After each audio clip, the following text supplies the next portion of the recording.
Ya, pergi buat apa? Sebab PNSB yang bayar. Duit rakyat yang bayar ni. Lawatan ke Morocco, Marrakesh ni hanyalah untuk mempelajari dan mengkaji mengenai seni bina je.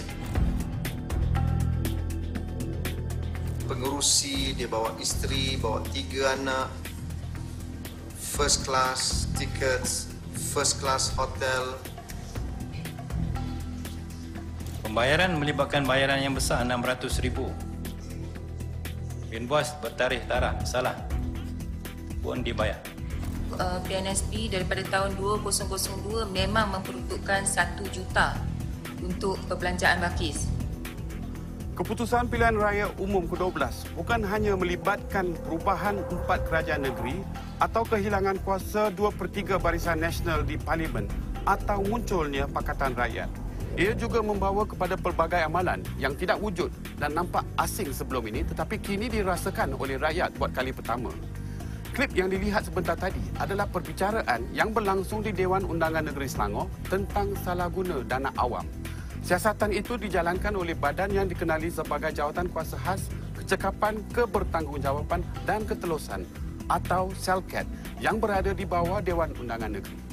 Melalui SELCAT juga, syarikat-syarikat kerajaan negeri dipaksa mendedahkan maklumat kewangan kepada umum.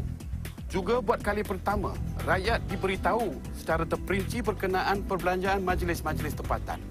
Kini, masyarakat minoriti tidak lagi berasa terpinggir. Dokumentari ini menggambarkan maksud di sebalik perubahan yang sering dicanangkan.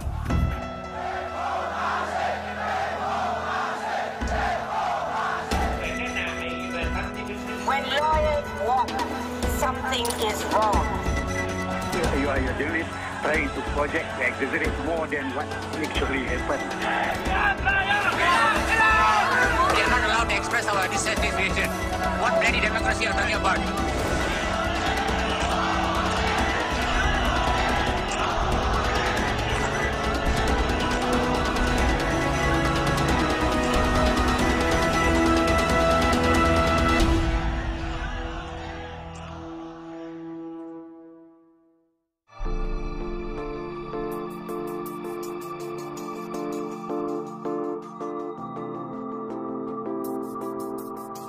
Di Selangor, sebaik saja Pakatan mengambil alih kerajaan, salah satu tindakan awalnya adalah mendedahkan perbuatan rasuah dan penyalahgunaan dana awam oleh pentadbiran sebelumnya. Tindakan pembersihan ini dimanifestasikan dengan penubuhan SELCAT. Langkah Kerajaan Negeri Selangor ini selaras dengan doktrin pemisahan kuasa serta membebaskan kaki tangan kerajaan daripada cengkaman ahli-ahli politik. Dalam laporan, penyata yang diberikan kepada Jawatan Kuasa ini, butirnya adalah sumbangan kewangan untuk program Amal Balkis. Tapi voucher sebenar menunjukkan bayaran travelling ke Hong Kong. Semua pendengaran itu dilakukan secara terbuka. Dasarnya adalah penggunaan dana awam, kegunaan wang rakyat, hasil daripada bayaran cukai rakyat. Jadi perkara yang berkaitan dengan awam itu, prinsipnya juga adalah dipertanggungjawabkan cara terbuka, cara awam. Kita juga perlu memberitahu kepada semua kaki tangan kerajaan, mereka perlu berbuat kerja mengikut peraturan kerajaan dan bukannya mengikut kesukahatian adun daripada Pakatan Rakyat ataupun adun daripada Barisan Nasional. Salah satu punca berleluasanya rasuah adalah kerahsiaan dalam perolehan kerajaan. Amalan buruk ini membawa kepada kerugian sebanyak sehingga 10 bilion ringgit setahun.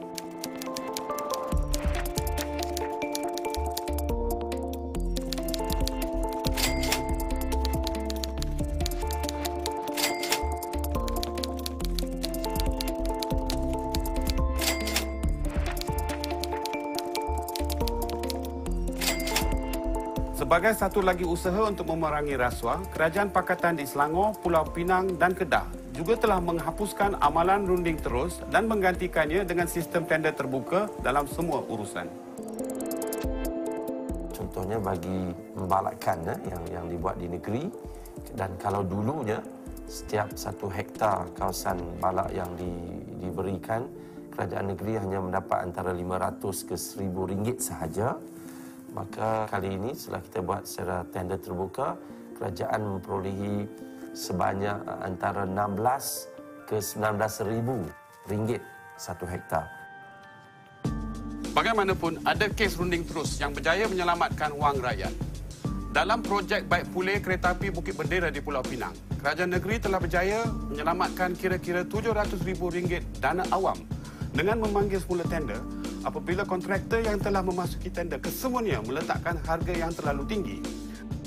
Dengan usaha ini, kos pembaikan itu dapat dikurangkan daripada RM1.3 juta kepada RM600,000. Amalan keterbukaan dan pengurusan dana awam yang lebih berhema juga dapat dilihat dalam pentadbiran kerajaan tempatan yang selama ini hanyalah satu misteri di kalangan rakyat.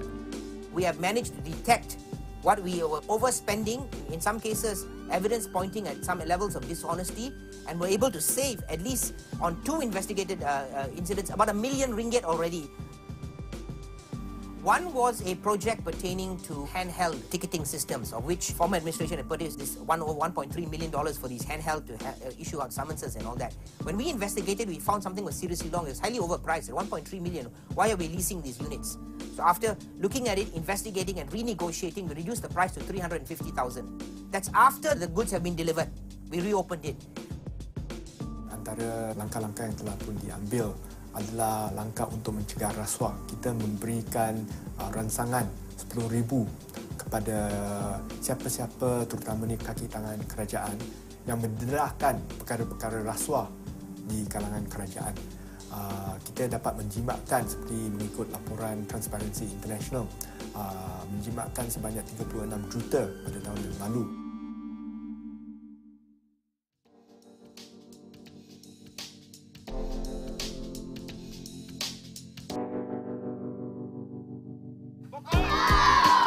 Perubahan yang dicanangkan oleh para pemimpin politik selepas 8 Mac tidak mungkin menjadi kenyataan tanpa penglibatan dan perlantikan tenaga yang berkemampuan seperti Derek Fernandez untuk melaksanakan reformasi ini. Well, I'm a lawyer by training and I was the legal advisor to about 40 over resident associations in the Klang Valley. I also was quite vocal on issues of environment such as Bukit Gasing and other environmental areas, and I practiced law in the area of both planning and environmental law. So I was quite critical of some of the manner of management under the previous administration, and I was then asked to be appointed as a councillor, and I thought that is an opportunity for me to try to put in some changes which I felt were necessary. Usaha untuk melibatkan masyarakat dalam kerajaan tempatan tidak berakhir dengan pelantikan orang berkelayakan sebagai ahli-ahli majlis tempatan. Dialog dengan penduduk dan orang awam menjadi satu kemestian dalam proses membuat keputusan selaras dengan komitmen ini. Kenderaan tunda ini, kita sekarang baru dapat ni 200,000 penumpang. Satu buah. Sekarang kita nak beli 4 buah lagi, tapi yang tambahan ini compound cuma 200,000. Baiklah, saya memastikan kalau kita beli, mesti kita dapat lebih. What you see here is one of the processes which Majlis Bandaraya Petaling Jaya undertakes in the preparation of its budget. This is the part where what our draft budget is going through the hawk or eagle eye of the residents for them to make comment on to see whether it has meeting their particular needs. So we allow this public discussion and debate, comment, criticism on the drafts that we have, so that when the final budget is passed, we try to put in as many of the residents' comments, wishes, their wish lists, their problems, the necessary money to overcome those particular problems. Duit yang kita nampak sekarang ini betul-betul membazir. 50% of the population of PJ and PPJ need to use the crematorium sooner or later. We are very serious. Put it into the committee. I'm very proud. The more they shout, the more proud I am. That means it's working. Do not take criticism as negative. The opportunity to make criticism, and that is what is really different now. You can say it and you can do it, and you got people who really listen to you. Penglibatan rakyat dalam proses membuat keputusan memungkinkan para penduduk berdialog dengan pihak berkuasa dalam soal pembangunan di kawasan kejiranan mereka, seperti yang dilihat dalam kes pembukaan pasaraya besar di Kota Damansara. Kalau ada pembangkit yang macam ini, sedikit sebanyak dia akan mengganggu pembelajaran anak-anak kita di sini. Saya memang mengetahui apa yang berlaku dan saya galakkan kerana itu hak you. Dulu sebelum Pakatan mengambil alih, proses-proses bantahan ataupun dialog adalah cuma formaliti sahaja. Dan kini kita mengambil serius tindakan bantahan dan sebagainya kerana ianya adalah sebenarnya salah satu ciri yang sangat diperlukan sebelum satu projek dibenarkan atau diluluskan. Hentikan projek ini. Ini adalah harapan saya dan harapan keluarga saya. Kadang-kadang kemarahan itu boleh mencapai satu tahap yang kasar. Tapi kami terpaksa melaluinya sebab kami ingin mengajar kepada penduduk ini adalah proses yang kita terpaksa menghadapi. Kalau kita ingin merasai makna demokrasi.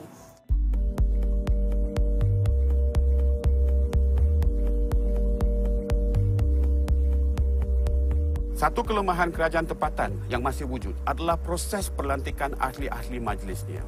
Walaupun di Selangor, mekanisme proses ini telah pun diubah, ia tetap keputusan langsung oleh ahli politik.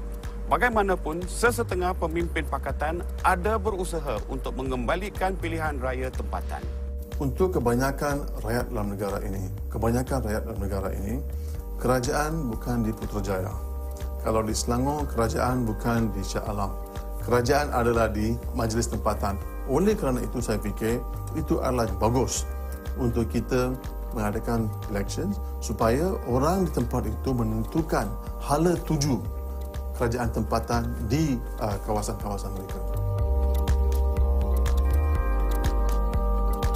Sekiranya proses pilihan raya tempatan itu dilakukan dan ahli majlis yang dilantik ini mereka bukan sahaja menjawab kepada orang yang melantik mereka, sama ada parti ataupun exco dan sebagainya, tetapi menjawab terus kepada pengundi-pengundi yang melantik. Di sebalik kekangan undang-undang, Kerajaan Selangor dan Pulau Pinang juga berusaha keras untuk mendedahkan kepada awam dokumen-dokumen negeri. Antaranya adalah laporan kejadian tanah runtuh di Bukit Antarabangsa. Selalunya siapa yang merahsiakan informasi, kenapa mereka nak merahsiakan informasi? Satu, kita senang nak kaitkan mereka dengan korupsi, penyalahgunaan, mungkin penawaran kontrak kepada orang-orang yang berkenaan, orang-orang yang mereka suka dan sebagainya. Kalau kita membebaskan maklumat ini, kita berlaku transparan, kita boleh memastikan semua perkara ini dilakukan secara terbuka. Di peringkat majlis, kami telah membuat satu keterbukaan. Jadi sekiranya seseorang penduduk ataupun orang-orang yang terkena dengan apa-apa projek yang akan datang atau projek yang telah lepas, mereka diberi kebenaran untuk meneliti atau melihat fail-fail yang tertentu. Dan ini adalah satu perubahan yang besar. So kita sudi menandatangani satu perjanjian dengan satu pihak ketiga tanpa kita mempunyai sebarang kuasa. Dan ada anggaran, Tan Sri, yang mengatakan bahawa worst case scenario ialah 1 juta pekerja akan hilang kerja. Akankah kerajaan hanya mengaku kalah, minta maaf 20-30 tahun kita telah menjual tanah kamu, jual jalan kamu, kita tak boleh buat apa-apa. Ini kerajaan perlu tanggungjawab.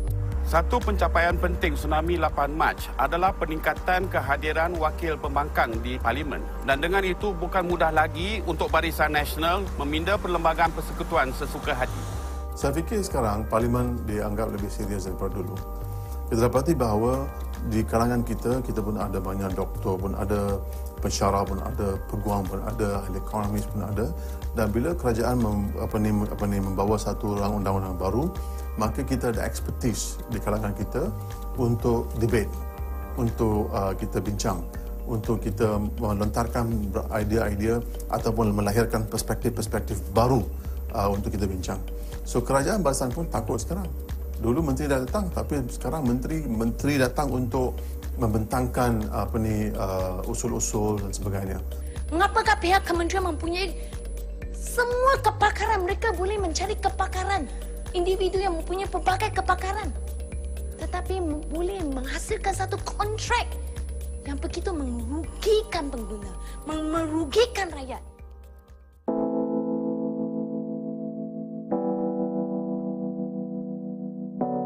Tujuan utama kami panggil pres ni sebab kami nak beritahu bahawa apa yang kami sudah hilang dalam tempoh 51 tahun kemerdekaan Malaysia kami mulai rasa ia terisi dalam masa atau tempoh 10 bulan.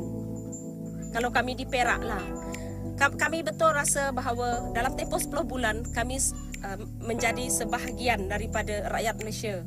Dan kami pun berjaya menghadapi beberapa kes dengan bantuan kerajaan negeri yang selama ini dalam tempoh 51 tahun tak ada orang pun peduli perkara ni. In Bido, where about 500 acres of land was supposed to have been used for botanical gardens. When the Pakatan government came in, because of all the representations that were made, including by the Bar Council at that time, they actually shelved that project. And in a way, in a sense, recognized that land as the ancestral land of the Orang Asli. And I think there was another 300 acres of land that was earmarked for logging. The Perak government called off that project as well. They came up with a comprehensive policy in relation to ancestral land and how they were going to deal with the Orang Asli land. They also brought them into the decision-making process. And what they were allowed to do was to actually have meetings in the State Secretariat. Now that was something very new. And it was very empowering for the Orang Asli. And those meetings actually took place. Unfortunately, with the change back to the Barisan government, I don't think, I gather those meetings certainly are not taking place. And I also gather that the logging activities in those lands that I mentioned have commenced again. So in a way, I think what's happened is there's been a reversal of that policy. So they have suffered. They have suffered by the change of government in Perak. Di Selangor, buat kali pertama, sambutan Hari Orang Asal Sedunia peringkat negeri telah diadakan. Exco Selangor yang bertanggungjawab dalam hal ehwal orang asli, Elizabeth Wong, juga mengisytiharkan komitmen kerajaan negeri dalam menjamin hak dan kepentingan orang asal. Satu tindakan ataupun task yang pertama yang kita ingin menjayakan adalah untuk menyelesaikan semua isu-isu dan masalah yang berkaitan dengan tanah dan rizab orang asli. Jadi saya berharap sangat kepada kerajaan negeri dan kerajaan Malaysia untuk memberi satu ruang kepada orang asli menyambut hari mereka. Itu yang saya harapkan. Jangan macam dulu kerajaan yang dulu, dia diam. Dia pinggirkan orang asli. Kalau kita orang asli mohon kepada kerajaan untuk mendapatkan tanah, kerajaan kata tanah tak ada. Tapi syarikat yang memohon tanah memang dapat. Tapi orang asli memang tak dapat. Diceroboh hutan simpan, dia kata orang asli menceroboh. Padahal orang asli bukan menceroboh. Itu hak mereka. Kerajaan Negeri Selangor juga menarik balik rayuan di Mahkamah Persekutuan bagi pengambilan 38,000 ekar tanah adat kaum Temuan di Bukit Tampoi Dengkil pada tahun 2005 yang bertujuan membina sebahagian daripada lebuh raya KLIA. Masyarakat orang asli sudah menunggu hampir 52 tahun. Dan hari inilah harinya. Perlindungan terhadap masyarakat orang asli terus diperkasakan dengan penubuhan Jawatan Kuasa Bertindak Tanah Orang Asli Selangor pada Mei 2009. Dengan pelancaran ini, maka satu tugas bagi tasyus masyarakat orang asli akan bekerja. Kerana kita daripada grassroots level, kita yang beri maklumat. Ada kalanya orang melihatkan orang nak dapat maklumat daripada atas. Saya rasa tak betul kerana semua maklumatnya adalah daripada bawah. Akar umbi masyarakat orang itu sendiri.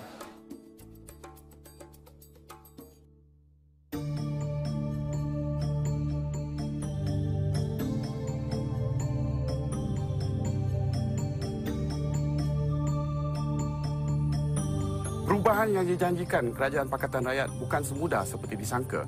Kekangan terbesar adalah beban masalah yang ditinggalkan oleh pentadbiran lama Barisan Nasional. Apabila kita nak buat perubahan, kita berdepan dengan masalah. Dan masalah itu, kita tak nak cakap lah, tapi terpaksa kita cakap. Masalah itu adalah kesan daripada masalah yang ditinggalkan oleh Barisan Nasional. Contohnya, perlombongan pasir. Kalau ikut calculation dari segi pembangunan yang diperlukan, keperluan pasir, simen, konkrit, apa semua, proses perlombongan pasir yang akan menjana pendapatan 100 hingga 150 juta setahun. Kalau calculation tu. Tapi bila kita turun on the ground nak implement, kita tengok banyak problem. Problem dari segi operator-operator haram di kawasan-kawasan yang terlalu banyak. Jadi kita nak kena betulkan itu. Contoh lagi satu, kita memang nak membolehkan projek terbengkalai. Tapi kita dapati bahawa banyak masalah yang ditinggalkan. Berlainan dengan pendekatan BN. BN ni dia langgar je peraturan. Dia buat. Nampak macam booming construction industry at one time. Ya. Macam ada gelat. Lepas tu kebanyakan terbengkalai. Hari ini kita mewarisi lebih daripada 45,000 unit projek rumah terbengkalai. Struktur pentadbiran yang sedia ada juga tidak memungkinkan Pakatan dapat melaksanakan agenda perubahannya. Sebaliknya, ia seolah-olah menggalakkan rasuah.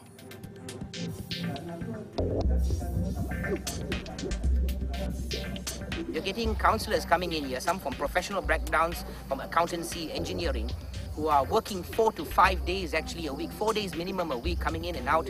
They're being remunerated under 1,000 ringgit, and they ask to make massive decisions involving millions of ringgit. And for me, this is highly improper to run a city. A city should be run by professional councillors, well paid, held to a high standard.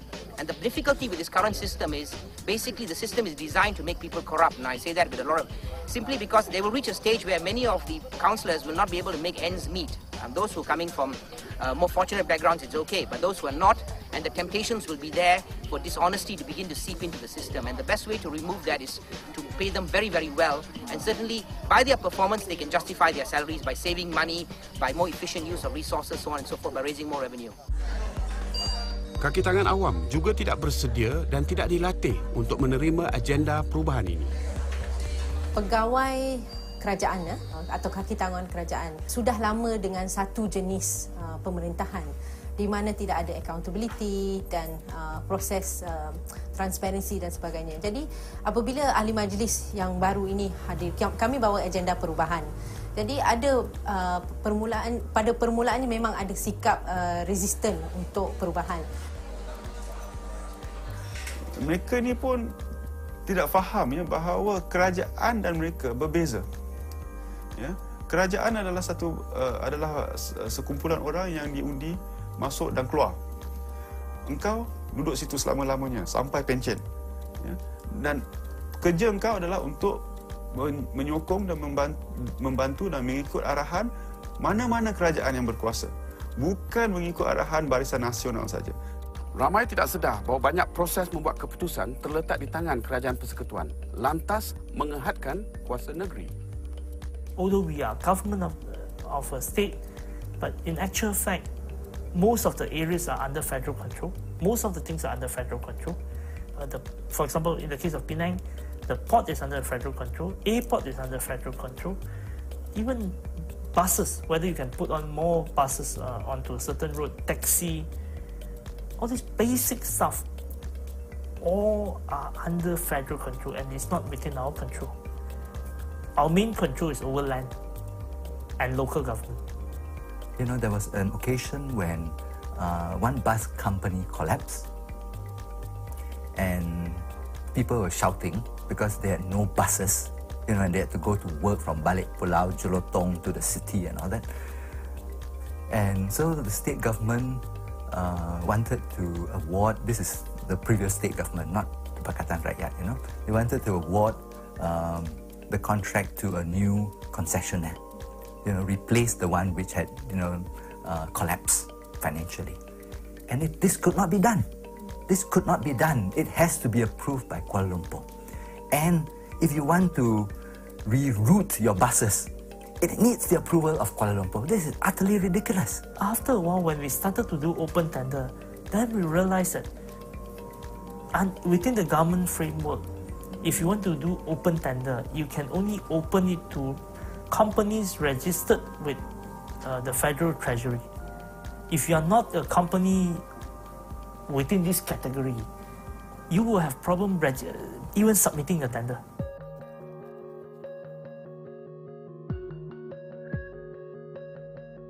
Kerajaan Persekutuan bertanggungjawab dalam memberikan grant kepada kerajaan negeri yang mana antara lain bergantung kepada saiz negeri tersebut.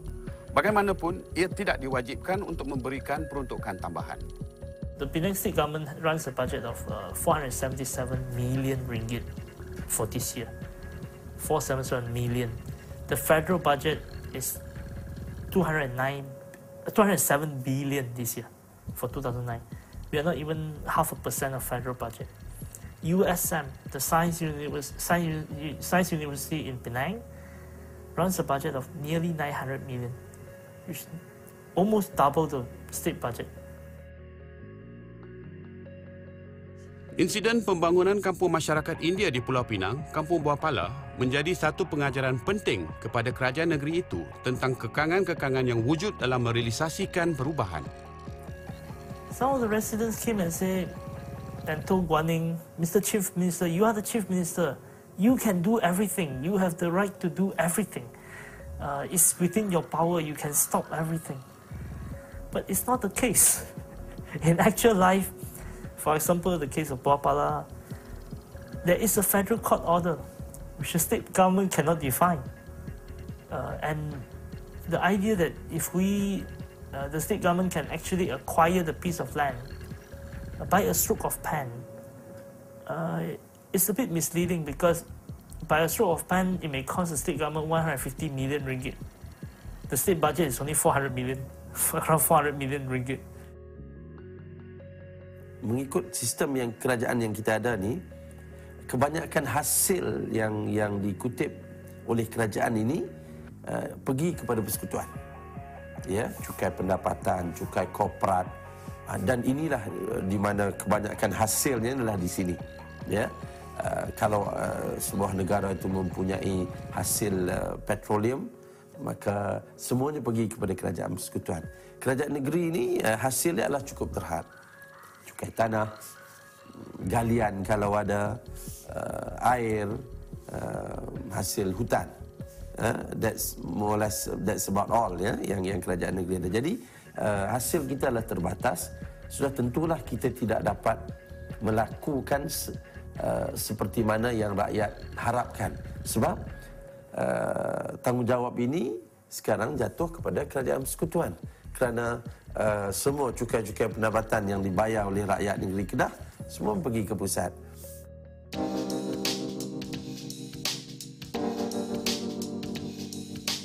So if you're a good boy, you're Barisan Nasional, you're Kosukun, you're Kia Toyo and all that, they'll give you a lot of that development budget. Here, no. So what they've begun to do is they are bypassing the state governments. They are creating all these federal state agencies for development purposes. So you hear about this all the time. Even tourism funds to run a tourism event and all that, it bypasses the state government. It gives to Kee Pek Chin, who is from the, former Barisan Nasional state minister. And just the other day to welfare homes and all. Traditionally, you pass it to the state welfare office, state welfare officers, then begin to liaise with the welfare homes and all, and the money goes that way. No, you bypass this process. Kita ada penghulu, mukim-mukim. Ini bawah pentadbiran negeri. Tapi dalam masa yang sama, pihak kerajaan persekutuan telah melantik penyelia-penyelia mukim. Sama level dengan penghulu ini untuk menguruskan kerja-kerja yang projek federal yang diturunkan. Di peringkat kerajaan negeri, kita ada apa yang kita panggil institusi Majlis Ketua Kampung. Ya. Pihak kerajaan persekutuan juga melantik apa yang dipanggil sebagai JKKP, Jawatankuasa Keselamatan Kampung Persekutuan. Jadi ini sudah tentu tidak memberikan suatu perjalanan pelaksanaan program yang baik. So this is part of the problem. So you have to appreciate that actually state governments are actually suffering the wrath of our extremely centralized federal system. Laluan berliku untuk pemulihan demokrasi juga terhasil daripada keengganan banyak pihak untuk menerima hakikat tentang wujudnya satu alternatif selain daripada Barisan Nasional. Mereka yang mahukan pemulihan demokrasi ini menantikan lahirnya sistem dua parti yang kukuh dalam struktur politik negara. Barisan Nasional tak berhenti-henti nak main politik. Walaupun dah kalah, nak menang balik secara busuk. secara yang tidak elok, secara tidak adil, secara yang tidak mengikut undang-undang. Tak sabar nak mencuri balik Perak, nak mencuri balik Selangor, dan mereka akan melakukan benda-benda yang tidak elok untuk mencuba mendapat balik negeri-negeri ini.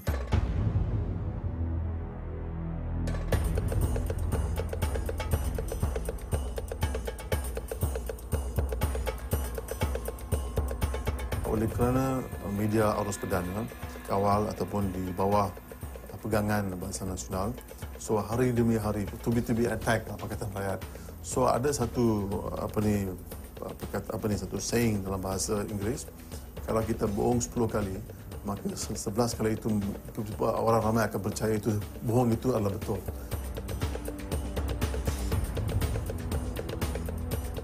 Kekuatan Pakatan Rakyat adalah perbezaan ideologi mereka yang membawa kepada perdebatan. Namun ia sering dikecam sebagai tanda kelemahan. Sebenarnya, perdebatan membuktikan kematangan demokrasi dan ini dapat menjamin keamanan dan kestabilan. Kita tidak harus heran kalau melihat seorang adun daripada parti yang sama ataupun daripada parti komponen yang sama mempunyai pendapat yang berbeza. Sebab di dalam Dewan, kita seharusnya mengelipikan topi parti dan berdebat secara terperinci. Dan selepas perdebatan itu berlaku, baru satu polisi atau enactment yang lebih bagus boleh dijalankan. Sama ada isu yang kontroversi atau tidak. Kalau sekiranya pihak pakatan menggunakan proses yang sama seperti Barisan Nasional, mana-mana enactment boleh diluluskan dengan majoriti. Tetapi tanpa perdebatan, ianya tidak adalah bukan satu enactment yang bagus. Kepada kalian, jangan cabar Seksyen 223. Jangan cabar Seksyen 223. Kita bijak kepada kalian. Hadiah kami kepada kalian Ibrahim. Jadi sebagaimana biasa, senjata yang paling ampuh, yang paling kuat digunakan oleh UMNO Barisan Nasional adalah perkauman.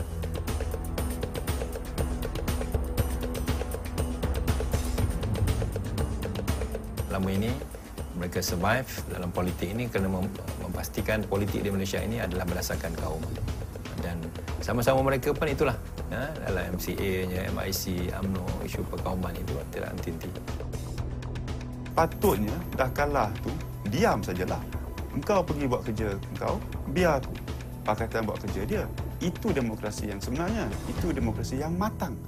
Kita mahu UMNO dilihat, dirasai, serta diyakini sepenuhnya sebagai sebuah parti inklusif yang mendahulukan rakyat dan bukannya mendahulukan diri sendiri. Kalau kita lihat sekarang pun, tiba-tiba Barisan Nasional takap tentang kita nak tukar ISA, kita nak tukar ini, kita nak tukar itu. Semua karut sebab dia tukar benda-benda yang remeh-temeh saja dan secara bernasnya tidak ada penukaran yang sebenar. Tetapi kenapa dia buat bunyi macam ni? Sebab dia tiba-tiba takut mungkin dia akan hilang kuasa. Jadi dia tiba-tiba sensitif kepada kehendak rakyat. Kalau kita tidak ada dua parti, macam mana dia nak rasa macam tu kan? Mustahil. Tsunami 8 Mac telah membawa kepada satu kesedaran, iaitu undi kita sememangnya penting dan undi kita mampu menukar kerajaan. Kita tidak harus lupa bahawa kuasa terletak di tangan kita.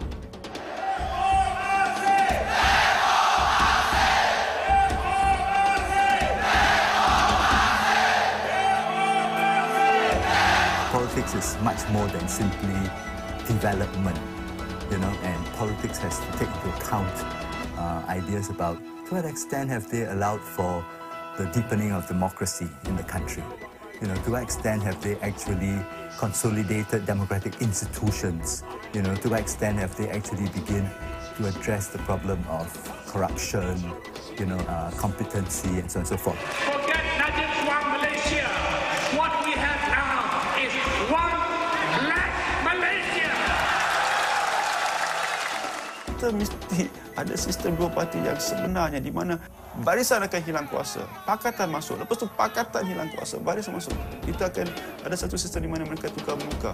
Dengan adanya sistem begitu, barulah mereka akan benar-benar dengar apa yang rakyat bersuara.